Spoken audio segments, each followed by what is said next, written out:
Irmãos, boa noite. Nós vamos tratar de um assunto, se assim Deus nos permitir, que não é muito tratado, muitas vezes ele é negligenciado e que a maioria das pessoas também não gostam de falar, né? Não gostam de ouvir também. Nós vamos falar sobre o cristão e a política. É um assunto bem delicado, mas eu quero tratar de uma forma mais didática daquilo que nós cremos, de como deve ser a postura de um cristão diante da política. Principalmente porque nos dias atuais nós temos vivido num momento bem conturbado de uma polarização, né, de extremos. E nós temos que tomar cuidado com isso. Principalmente saber qual é a nossa postura diante desse momento. Porque nós vemos que muitos que se dizem cristãos têm partido para um lado que, se nós formos analisar bem, não estão andando conforme o Evangelho, não estão andando conforme a palavra de Deus, conforme Deus deixou para a gente seguir, conforme foi determinado. Então, como nós vamos ver aqui, eu vou dar início, antes nós vamos fazer mais uma oração. Vamos orar?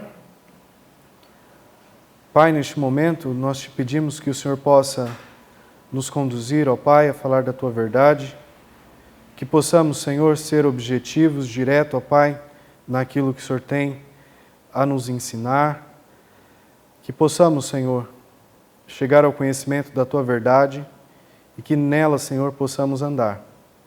Te agradecemos por esta oportunidade, que o Senhor nos conduza, que o Senhor fale, ó Pai, através de nós, por meio do Seu Espírito, e que a Tua mensagem, Senhor, chegue a todos, conforme os Teus propósitos. E em nome de nosso Senhor Jesus Cristo, que nós te rogamos. Amém. Bom, então, como nós vemos, nos dias atuais, nós estamos diante de uma situação que é praticamente impossível de evitar, que é a política, que é o assunto política. Mas a pergunta é, por que nós devemos tratar desse assunto? Por que é conveniente um cristão tratar desse assunto? Na realidade, nós temos que entender que mesmo que seja uma questão complicada, e principalmente no nosso país, porque é um momento difícil que nós temos vivido, nós temos a obrigação de saber como devemos nos portar perante a política e como a nossa fé cristã deve abordar, deve fazer uma abordagem sobre esse assunto. Então, justamente pelo fato de que outrora, em outro momento, os crentes viviam com pouca ou quase nenhuma agência ou liberdade para poder escolher seus líderes e moldar suas comunidades, coisas que aconteciam antigamente. Então, era tolhido de cidadãos, principalmente dos cristãos, de ter essa liberdade, esse direito de poder votar em seus líderes e líderes das comunidades. Só que nós precisamos ter convicção sobre alguns princípios gerais sobre a nossa postura neste mundo. Nós temos que ter certas convicções que ninguém deve tirar de nós. O apóstolo Paulo fala que nós não devemos ser levados por todo o vento de doutrina, por todo o vento de informações que as pessoas trazem de fora. Então, infelizmente, nós sabemos que há muita negligência nessa área, nesse assunto, entre os cristãos, por causa, na verdade, de um certo despreparo sobre o tratar do assunto política dentro da igreja. Há certos conceitos entre cristãos que prejudicam tratar desse assunto, que prejudicam a compreensão. Há muito melindre, há medo também entre os cristãos, há medo na igreja e há também muito falatório no Estado, no mundo aí fora, que de certo modo também é compreensível pela história que nós vivemos, conforme a história revela, que não deu certo a relação igreja e Estado. Não deu certo, não dá certo. Mas temos que tomar cuidado, porque isso não pode ser um motivo para não tratarmos desse assunto. Então nós devemos nortear a nossa fé, a nossa postura em relação a esse assunto. Em relação a assuntos, muitas vezes, da política, que são posturas erradas, posturas controversas. E precisamos tratar da política. Só que temos que tomar cuidado de tomar posicionamento errado e posicionamento prejudicial. Alguns podem ir além e ver a política como algo demoníaco. Já ouvi muitos cristãos falarem dessa forma. E veem a política como algo demoníaco, algo que a igreja deve se abster completamente, deve se opor de todas as formas, com todas as forças possíveis. Há também alguns que dizem que o cristão não deve se envolver com política, porque ela é terrena, porque ela é deste mundo. É compreensível que alguns cristãos bem intencionados realmente costumam dizer que não querem ser políticos. É compreensível. A igreja chega a pregar que quer uma zona livre da política. Tudo bem? A igreja chega a pregar que quer uma zona completamente livre da política. Só que é preciso entender que com isso, a verdadeira intenção da igreja, e vou afirmar de uma forma contundente, é uma posição bíblica. É uma posição bíblica de querer essa zona livre de política. É bíblica. É bíblico querer distanciamento de discussões sobre política nos sermãos, ou que a igreja também chegue a se tornar palanque. É certo a postura da igreja, de não querer e de não aceitar que isso aconteça. A igreja e a palavra de Deus, o Evangelho, não deve ser usada para isso. Para haver discussões sobre política no sermão e muito menos usar o púlpito como palanque para político. E isso é bíblico.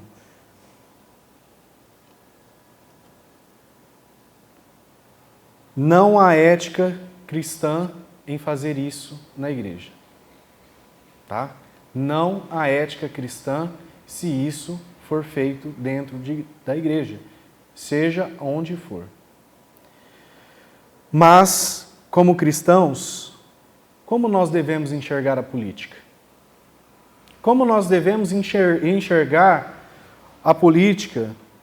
Como é a ética cristã e como ela deve ser fundamentada?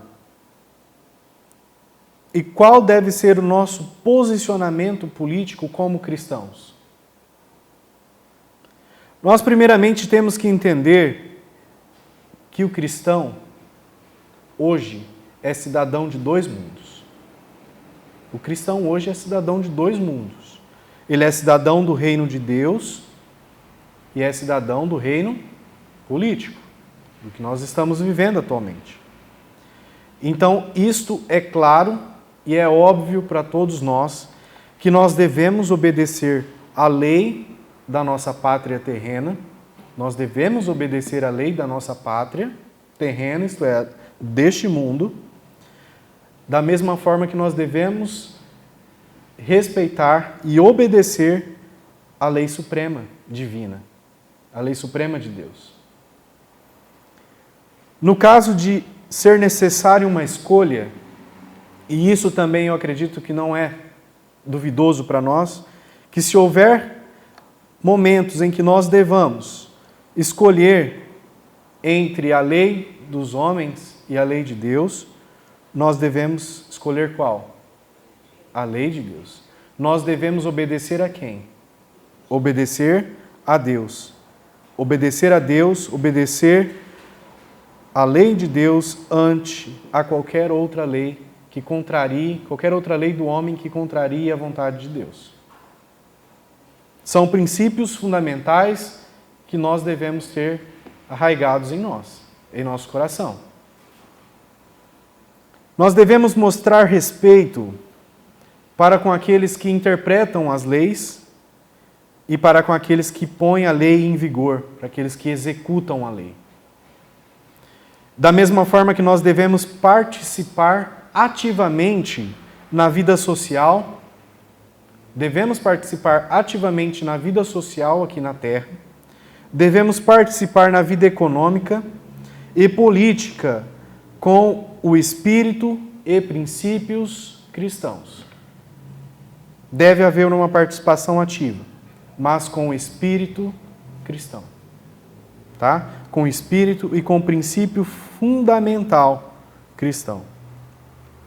E nós vemos que a vida cristã, aqui neste mundo, inclui certas responsabilidades, a qual nós estamos vinculados e nós devemos obedecer. Quais sejam? Nós temos o direito e o dever do voto. É direito e é dever ao mesmo tempo, do voto. E nós temos o dever do pagamento de impostos. Nós temos o dever de apoiar legislação, isto é, apoiar que sejam criadas leis, mas leis dignas. Leis que vão de acordo com o Evangelho, de acordo com a palavra de Deus. E isso é nos imposto, é uma responsabilidade cívica. Isso para todos nós. E ao mesmo tempo, é um serviço a Deus. É um serviço a Deus. E também à humanidade. Então, como nós vimos e frisando, e vou dizer novamente, nós somos cidadãos de dois mundos, do reino de Deus e do Estado. E devemos ser obedientes à lei do nosso país e à lei suprema de Deus. Estou frisando isso, irmãos. Nós não devemos nos esquecer disso.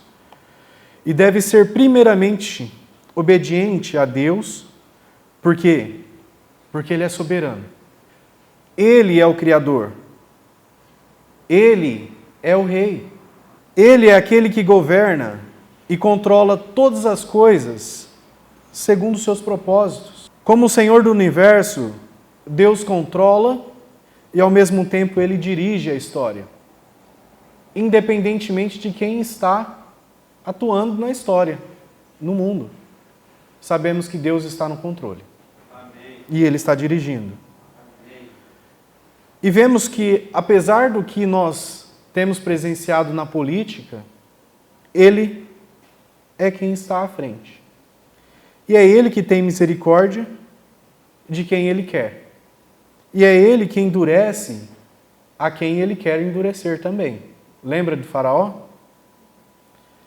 Exemplo, nós vemos também o apóstolo Paulo tratando do assunto lá em Romanos capítulo 9, do versículo 14. Paulo dizendo àqueles que estavam em Roma: que diremos, pois?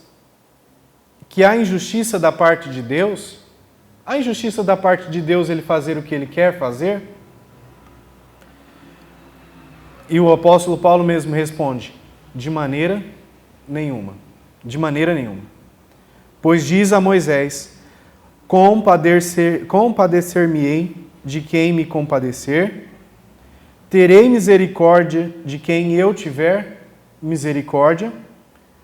Assim, pois, isto não depende do que quer, nem do que corre, mas depende de quem, irmãos? Depende de Deus, que é Ele que se compadece. Porque diz a Escritura a Faraó: para isto mesmo te levantei, para em ti mostrar o meu poder, e para que o meu nome seja anunciado em toda a terra.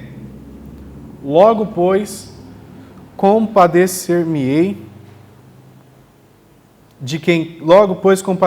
de quem quer e endurece a quem quer. Dir-me-ás então: por que se queixa ele ainda? Por que se queixa ainda o homem? Porquanto quem tem resistido à sua vontade? Mas, ó homem, quem és tu que a Deus replicas? Quem és tu que a Deus indaga? Quem é tu que a Deus ainda duvida? Porventura a coisa formada dirá ao que formou, por que me fizestes assim? Ou não tem o oleiro poder sobre o barro, para da mesma massa fazer um vaso para a honra e o outro para a desonra? É a vontade de Deus. Então nós vemos que o seu governo é justo e santo. O seu governo é justo e santo. E nós podemos replicar o tanto que for, é a vontade de Deus. Seja lá pelo que for. Então o governo de Deus é justo, é santo, de acordo com a perfeita natureza e caráter de Deus. Logo nós sabemos que Deus, na sua sabedoria, o que Ele fez aqui na Terra? Ele instituiu instituições. É até meio redundante, mas Ele instituiu instituições. Ele criou instituições na sociedade civil. Como? Quais? Família, a igreja e até o próprio Estado. Foi instituído por Deus. Até o próprio Estado. E determinou que o cristão tem o dever de obedecer à lei e respeitar os líderes. Quer prova de que Deus determinou que façamos isso? 1 Pedro capítulo 2, versículo 17. Honrai a todos. Honrai a todos. Amai a fraternidade. Temei a Deus. Honrai ao rei. E esse rei é reino minúsculo. Né? É reino minúsculo. Honrai ao rei da terra. Honrai o seu líder. O Estado, irmãos, por outro lado, não pode ignorar a soberania de Deus e nem rejeitar as suas leis, porque são ordem moral e de justiça social. Tá certo que o Estado não tem cumprido com o seu papel, não é verdade? Porque a obrigação do Estado é justamente essa. É não ignorar a soberania de Deus. A não rejeitar as suas leis como a base da ordem moral e da justiça social. Muitos podem falar, mas o Estado é laico. Eu sou até como uma controvérsia, na verdade, porque a própria Constituição nossa foi promulgada sob a proteção de Deus.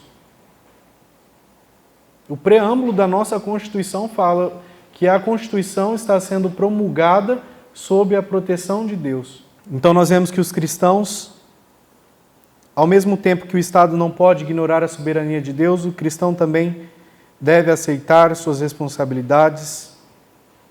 Por mais que seja duro falar isso, mas o cristão deve aceitar suas responsabilidades de sustentar o Estado, né? De obedecer ao poder civil, mas de acordo com os princípios cristãos. O apóstolo Paulo, ainda de maneira bem enfática, ensina àqueles que estavam em Roma, e também a todos nós hoje, que é necessário que o cristão tenha uma postura nesse mundo, mas uma postura de ética, uma postura de obediência. Romanos capítulo 13, versículo do 1 ao 7, o apóstolo Paulo ensinando aqueles irmãos e todos aqueles que estavam em Roma e serve a nós hoje, é estendido a nós. O apóstolo Paulo disse àqueles irmãos, toda alma esteja sujeita às potestades superiores. E aqui não falou só alguns, ou os não crentes estejam sujeitas às potestades. Na verdade foi toda alma esteja sujeita às potestades superiores, às autoridades. Todos. Porque não há potestade que não venha de Deus. E as potestades que há, isto é, as potestades, as autoridades que existem, foram ordenadas por Deus. E é por isso que quem resiste às potestades acaba resistindo ao quê? Acaba resistindo à vontade de Deus. Acaba desobedecendo à vontade de Deus. E os que resistem trarão sobre si mesmo a condenação. Porque os magistrados, os juízes, não são terror para as boas obras. Não são pessoas más para aqueles que praticam boas obras. Queres tu, pois, não temer as potestades? O apóstolo falando, olha, não quer ter problema com potestade, não quer ter medo com as autoridades, faz o bem. Faz o bem que você vai ter louvor delas. Haja dessa forma, com ética cristã. Faz o bem e você vai ter louvor dela. Porque ela, isto é, a autoridade constituída, é ministro de Deus para o teu bem. Mas se fizeres o mal, a instrução é, teme. Se você for uma pessoa que anda contrariando a lei, teme, pois não traz de balde a espada. Isso é, a justiça não vai ser vã.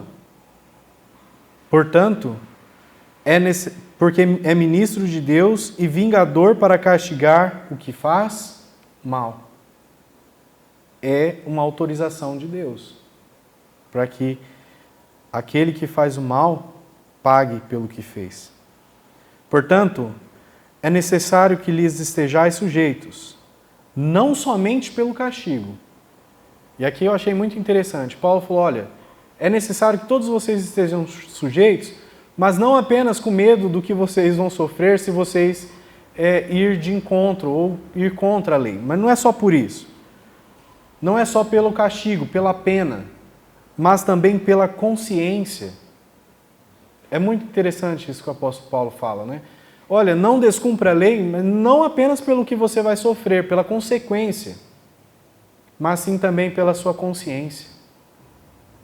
E por esta razão também pagais tributos. Quem gosta de pagar tributo? Difícil alguém falar que gosta de pagar tributo, né? Ainda mais num país nosso. Mas a instrução é, por esta razão também pagais tributo, porque são ministros de Deus, atendendo sempre a isto mesmo. Portanto, dai a cada um o que deveis. Dá a cada um o que deveis. A quem tributo, dê o tributo. A quem imposto, o imposto. A quem temor, temor. E a quem honra, honra. Esses são os princípios cristãos que nós não devemos nos apartar diante da sociedade, né? Diante deste mundo político. A Escritura ela é clara sobre esse papel do governo. E isso nos lembra que cada autoridade constituída, ela foi a autoridade dada por Deus. Da mesma forma, isso nos lembra que todos os que estão constituídos, todos aqueles que estão no poder, são responsabilizados. Ou seja, a Bíblia ainda nos traz o conforto de sabermos que mesmo os maus líderes, mesmo aqueles que fazem mal para a sua nação, não estão fora do controle soberano de Deus. Eles vão pagar. Pode não ser aqui, mas eles não estão fora do controle de Deus. Eles ainda estão sob o controle soberano de Deus.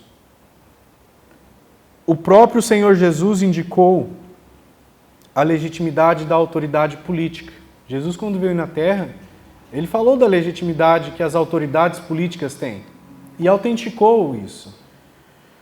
Diante de Pôncio Pilatos, o governador da Judéia, Jesus disse o que para Pôncio Pilatos?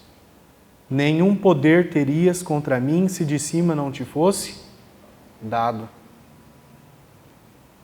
Você imagine Jesus diante de uma autoridade, que era Pôncio Pilatos, e Jesus chegou e falou para ele, não com desrespeito, mas mostrou para ele que, mesmo ele tendo todo o poder, ele não tinha poder nenhum contra Cristo ou contra quem quer que seja, se não fosse dado por Deus, se não fosse a autoridade de Deus.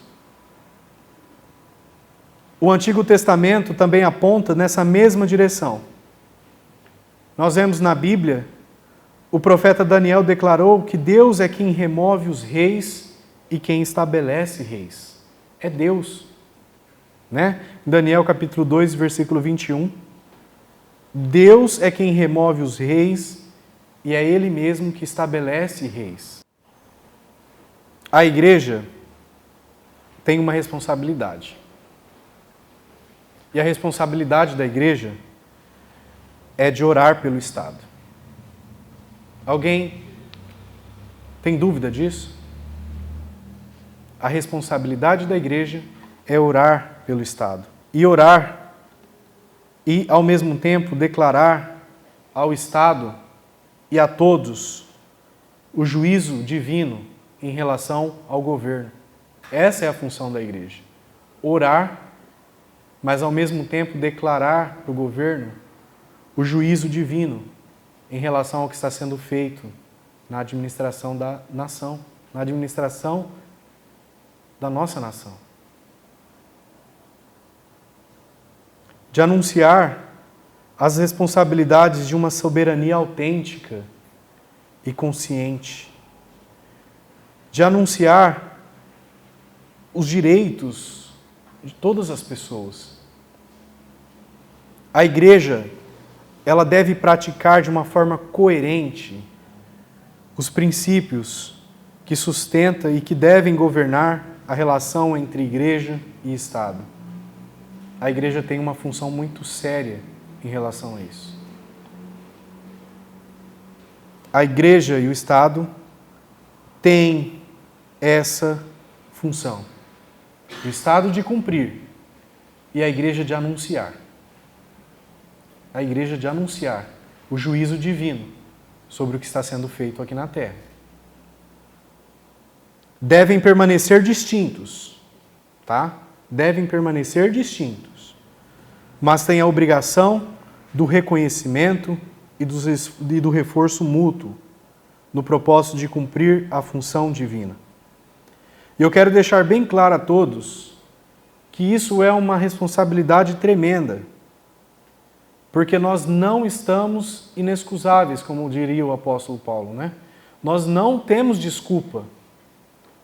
O governo, e que seja lá quem estiver no poder, não terá desculpas. A igreja também não. E nós, como cristão, também não. Não, como cristão de forma individual. A nossa Constituição Federal, que foi promulgada lá em 1988, assegurou a cada cidadão a responsabilidade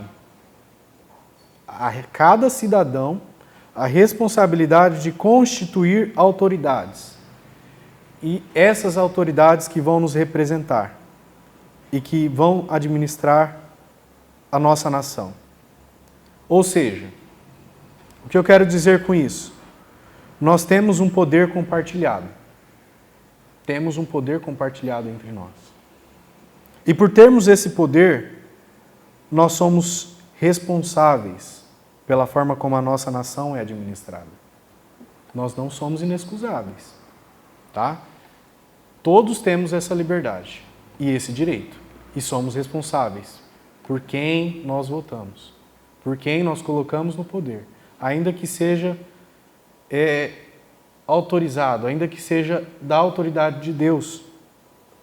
Não sejamos, irmãos, neófitos, não sejamos hipócritas quanto a esse assunto. Nós não podemos ser neófitos nem hipócritas quanto a esse assunto. E é por isso que não é de bom tom um cristão se dar ao luxo de ser completamente desembaraçado com o sistema político.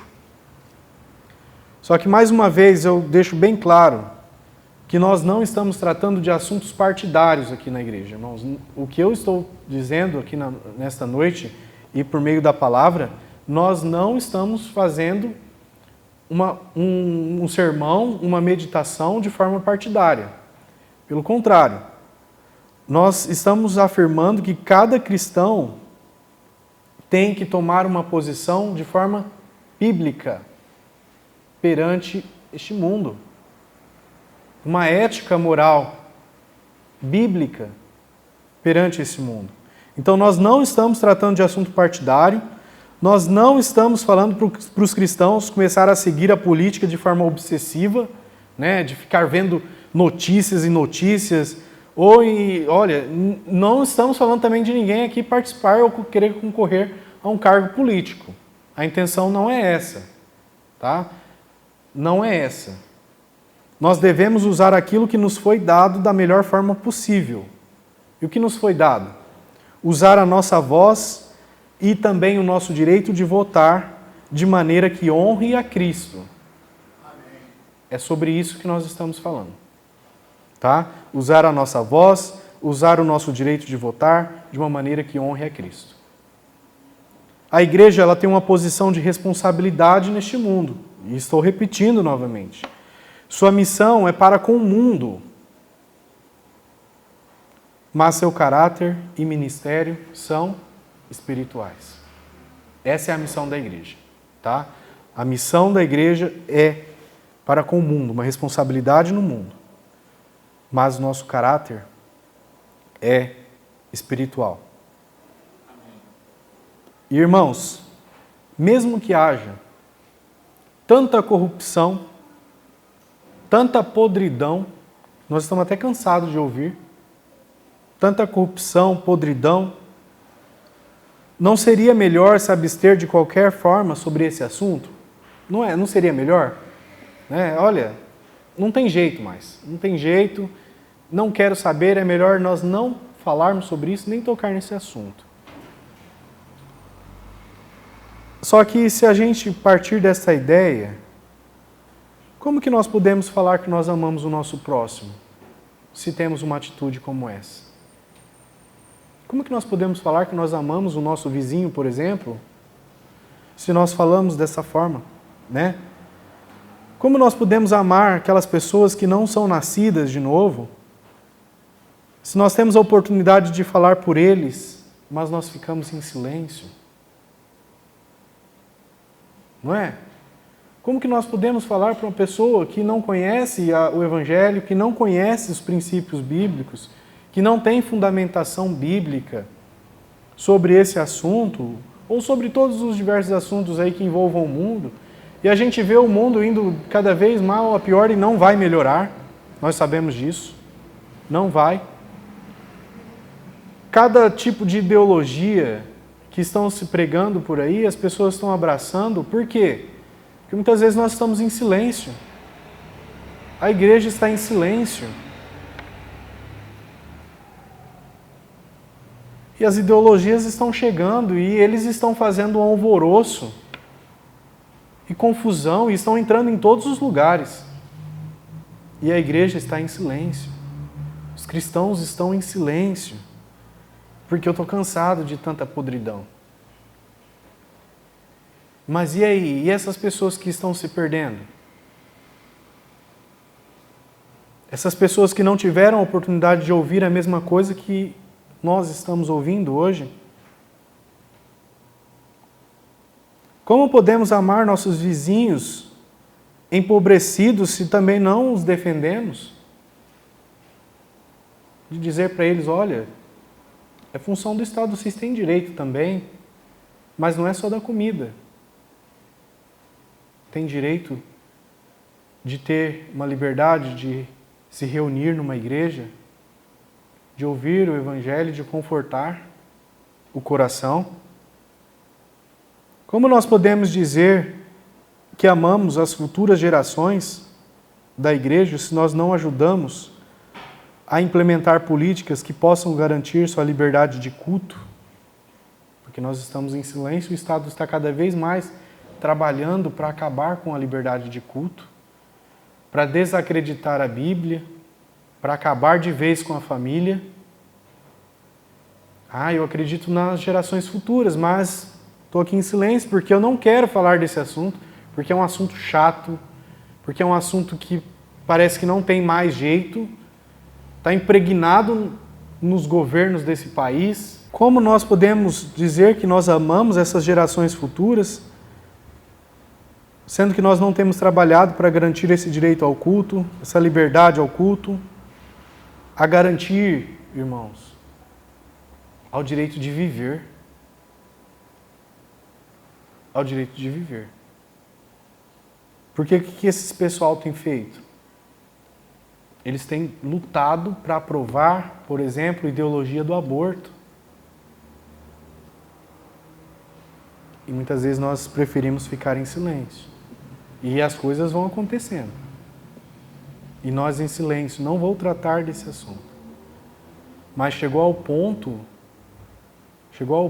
de restringir o direito à vida, pela simples vontade da genitora que deu na sua cabeça que não quer mais ter filho, então vou lá e vou abortar. Como nós dizemos que queremos, que amamos as gerações futuras, se nós não tratamos sobre esse assunto, se nós não somos contra a política demoníaca do aborto, e estamos, é claro, limitados no que podemos fazer, sim. E cada pessoa tem um chamado diferente no que se refere à política. Só que, no entanto, irmãos, seria difícil dizer que nós estamos cumprindo este grande mandamento se não fizermos a nossa parte. Amar os vulneráveis significa usar qualquer poder que nos foi dado por Deus, qualquer agência que tenhamos para falar por eles ou para eles por meio dos ensinamentos do Evangelho. É claro que nós sabemos que por mais que nós defendamos os vulneráveis, por mais que nós busquemos trazer justiça, nunca experimentaremos a utopia de que o mundo vai melhorar. A gente sabe que não. Só que nós devemos continuar assim até que Jesus retorne para consumar completamente o seu reino. Até lá, irmãos, nós temos que trabalhar às margens, né?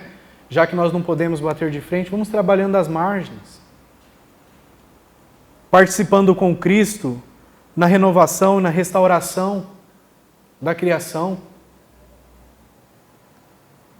Notemos que o apóstolo Pedro, lá em 1 Pedro capítulo 3, versículo 15, o apóstolo Pedro nos diz que devemos santificar ao Senhor, Deus, em vossos corações, e estáis sempre preparados para responder com mansidão e temor a qualquer que vos pedir a razão da esperança que há em vós.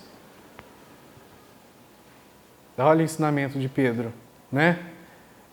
Irmãos, Pedro falando, se santifique o coração de vocês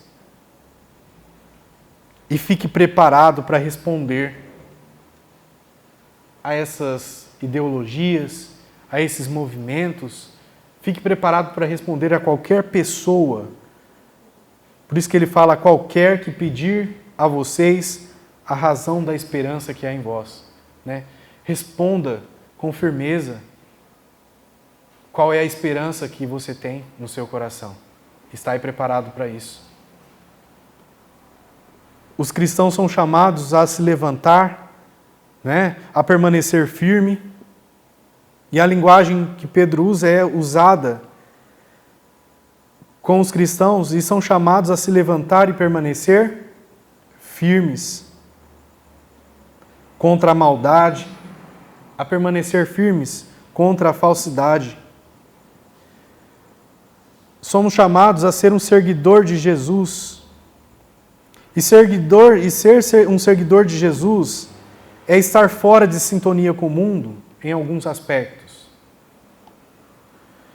É uma preocupação de Deus, não apenas com o que dizemos.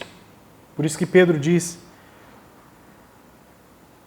que devemos santificar o nosso coração e estar preparado para responder. E Deus tem essa preocupação da forma como nós vamos responder. Deus tem a preocupação da forma como nós vamos dizer como nós falamos, e Pedro enfatiza que nós devemos responder com mansidão e temor. Não é da forma como muitos pregadores, muitos cristãos têm feito aí, têm batido de frente e têm machucado mais pessoas.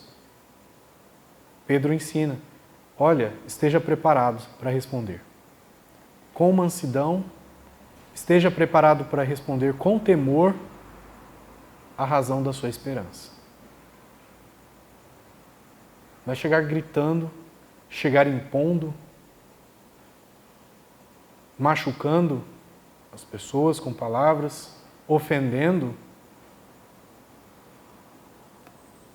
Responda com mansidão e temor. Ser corajoso vai além de provocar ou de maltratar quem está ouvindo. Isso não é ser corajoso. Ser corajoso é falar a verdade sem maldade. Isso é ser corajoso.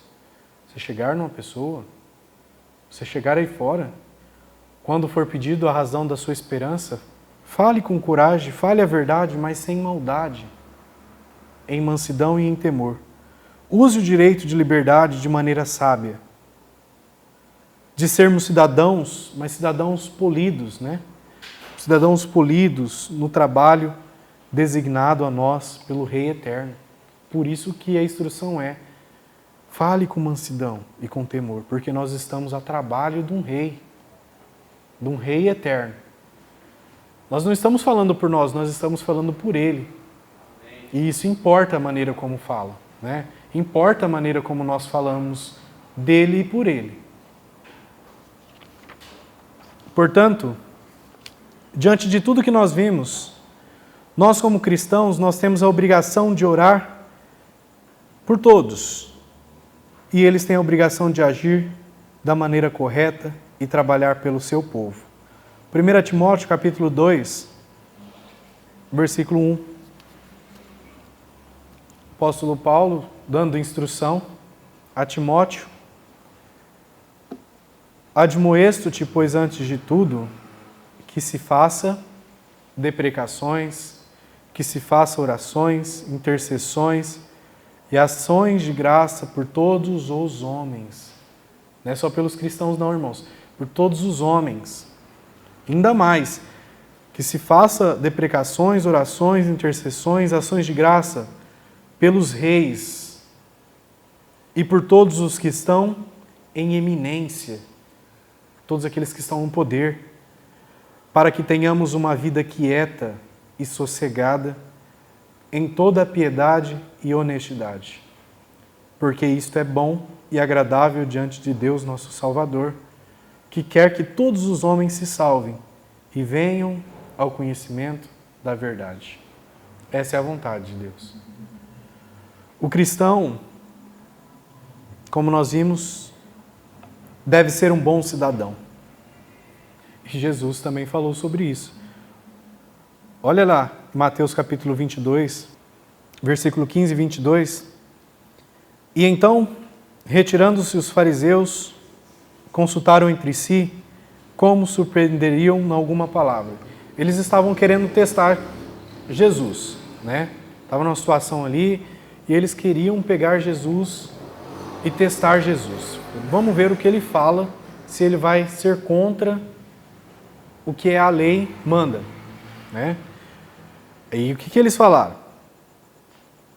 E enviaram-lhe os seus discípulos com herodianos, dizendo: Mestre, bem sabemos que és verdadeiro, de forma irônica, irmãos, e ensinas o caminho de Deus segundo a verdade, e de ninguém se te dá porque não olhas a aparência dos homens.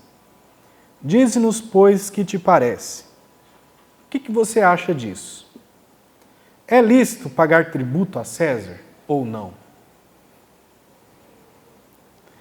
Jesus, porém, conhecendo a malícia, disse: Por que me experimentais, hipócritas? Mostrai-me a moeda do tributo. Aí mostraram e apresentaram dinheiro.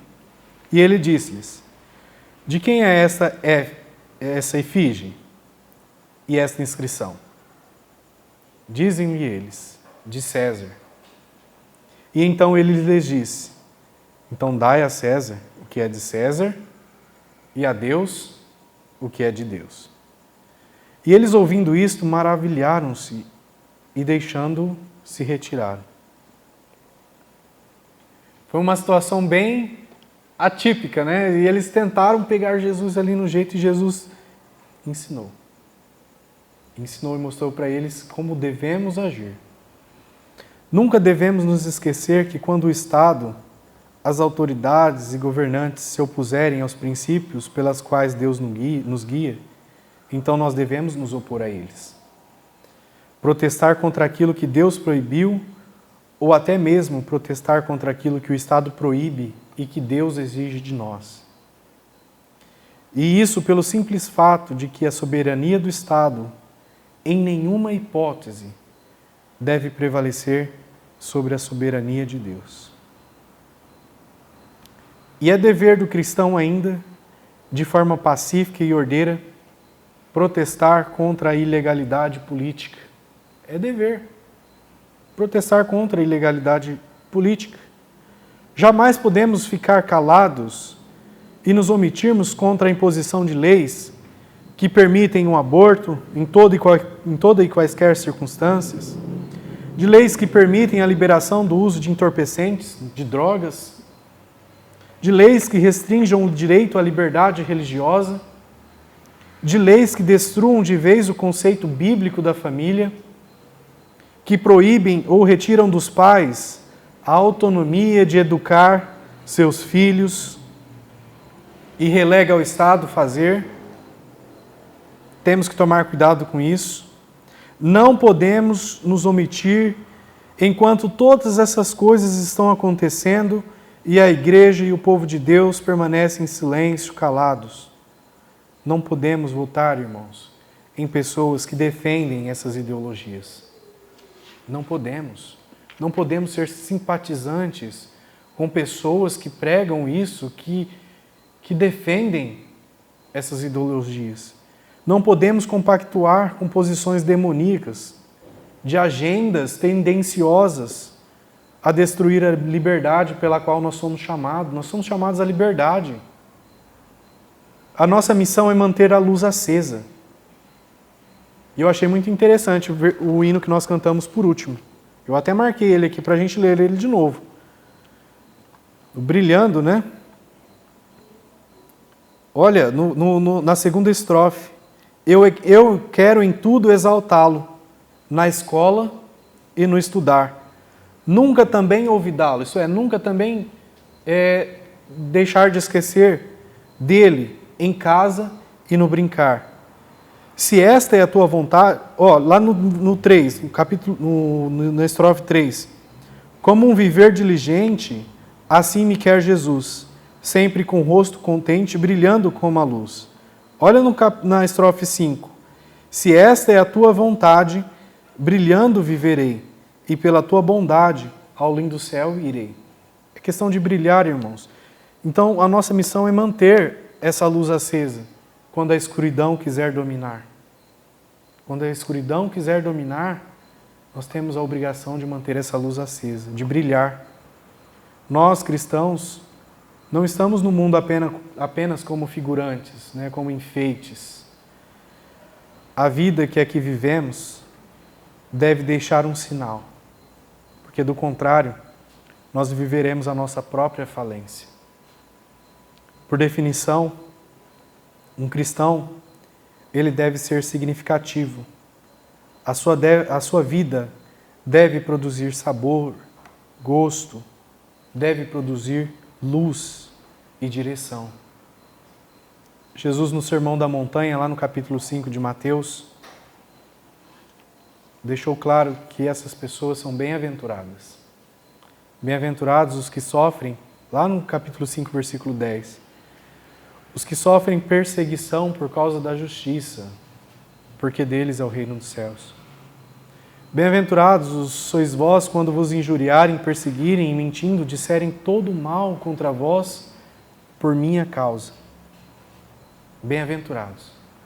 Alegrai-vos, exultai-vos, porque grande é o vosso galardão nos céus. Porque assim perseguiram os profetas que foram antes de vós. Vós sois o sal da terra. E se o sal for insípido, com que se há de salgar? Para nada mais presta, senão para se lançar fora e ser pisado pelos homens. Vós sois a luz do mundo. Não se pode esconder uma cidade edificada sobre um monte, e nem se acende a candeia e se coloca debaixo do alqueire, mas no velador, e dá a luz a todos os que estão na casa. Então assim resplandeça a vossa luz diante dos homens, para que vejam as vossas boas obras e glorifiquem a vosso Pai que estás nos céus. Não cuideis que vim destruir a lei. Jesus reafirmou: eu não vim destruir a lei e também não vim destruir os profetas. Não vim abrogar, mas cumprir. Jesus advertiu que seus seguidores devem ser sal da terra e luz do mundo. E isso em todos os sentidos. Nós devemos tomar parte, irmãos, na vida social como agentes preservadores que refletem o padrão moral requerido por Deus através da palavra dele. Amém? Amém. Que Deus possa nos abençoar, irmãos. Amém. Obrigado.